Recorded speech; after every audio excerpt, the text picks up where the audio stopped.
il me prend dans ses bras, il me parle tout bas, je vois la vie en rose.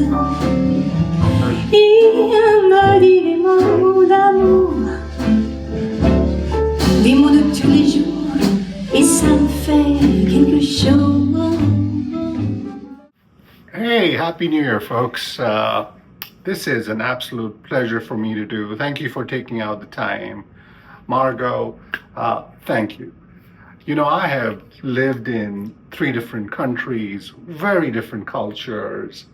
I have listened to music for a very long time, up and down New York City, up and down the US, and I've never heard the kind of magic that you do in your genre. You know, French romantic jazz with a harp. Today, as you sit, what gives you joy as an artist? First of all, thank you so much, Prashant, for the time and your kind words. The joy of an artist depends on the artist, of course, but for my part, to have the privilege to be a storyteller as a performer, singer, songwriter, and actress, I say it's a privilege because for me, I'm doing it with a humanistic mission. I think it's mind-blowing to be able as an artist to recreate a section of life of a character, a person who existed or never existed, a situation which existed or never existed, and to create this extra credit of life while presenting it in front of an audience composed by people mostly they are stranger to each other, and to see how deeply we can connect on this story together. It's blowing my mind, and it's always moving me at the deepest level because people come to me after the show saying, oh, you put me back to my memories when I was a child, or you put me back in the memory when I met my wife. And I think it's magical to connect at this deepest level of humanity. That's awesome. So when you look forward, how do you want to further shape your body of work? So I think that the 10 past years were definitely a laboratory for me in New York to define myself, to know myself, to find myself as an artist. And now that I know more about the field and the people and the community, I would definitely like to team up or to collaborate more with the same intention of honoring sensitivity and even hypersensitivity. I think that we are getting in a society which is more and more robotic.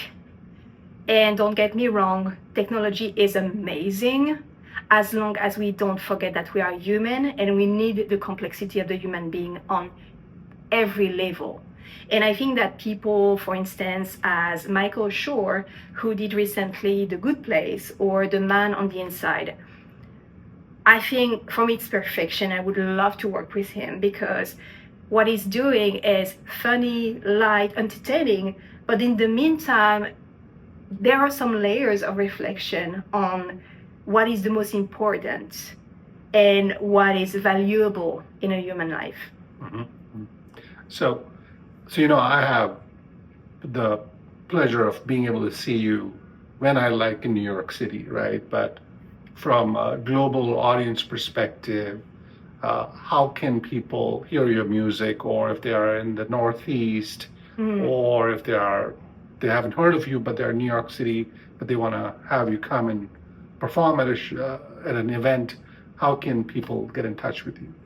So on a global level, definitely the album that I released last year which was eligible for the Grammy Awards as Best Jazz Vocal Album, is on all platforms. So it's accessible on Spotify, Apple Music, also on my YouTube channel, which has the album and also other content such as music videos. On a more narrowed spectrum, if you are in the area or if you want to know where I'm going to perform next, where I'm going to tour next, on my website there is a system that I created, a newsletter, monthly newsletter, where you can for free receive the calendar every month and be sure not to miss any show. But if you are in the New York City area, definitely there is a milestone coming up because I'm going to do my first at Birdland Jazz Club in the main room this coming February 2nd, 2025 at 5:30. So if you are around, join us, please. That would be a joy to have you. Well, this was super fun, Margot. Thank you, Prashant. And thank you again. Happy New Year. Take care. Thank you. Happy New Year.